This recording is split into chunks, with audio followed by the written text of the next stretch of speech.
Денеска беа доделени првите две решенија за самовработување на лица со телесен инвалидитет од Југоистокот. Решенијата лично им ги додели директорот на Агенцијата за вработување Владко Пуповски и им посека успех и развој во својата реализација. Тие добија парична помош за набавка на опрема и репроматеријали во висина од 5000 евра, како и дополнителни 1500 за уште 2 работни места.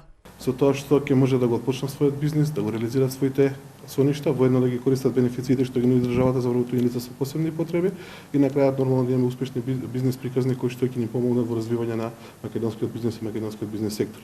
Инаку во првиот дел, јас и министерот поделивме 33 решенија, денеска се 2 решенија од вкупно 7 апликации.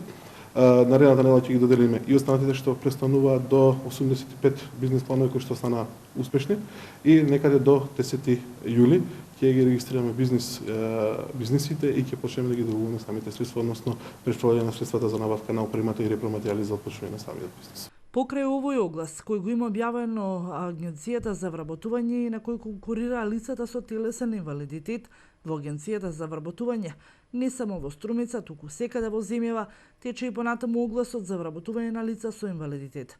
Паралелно, течат и бесплатните обуки за странски јазици и компјутери за сите невработени лица. Македонија вработува, која што во овој момент е најавена страна на владата на Република Македонија. Наредните 20 дена ќе биде усвоен законот, измените на законот и ќе биде донесена самата измена и односно ќе стане законот функционален и сите оние заинтересирани компании, лица кои што сакаат да отворат собствен бизнис, ќе може да ги користат бенефициите од овој проект, каде што во првиот проект најголеми корисници беа малите, односно микро и малите предпријатија, односно самовработувањето искористува најмногу, бидејќи во трајање од 3 до 5 години се добива ослободување на социјални придонеси, а категоријата до 35 години ослободување од персонален данок.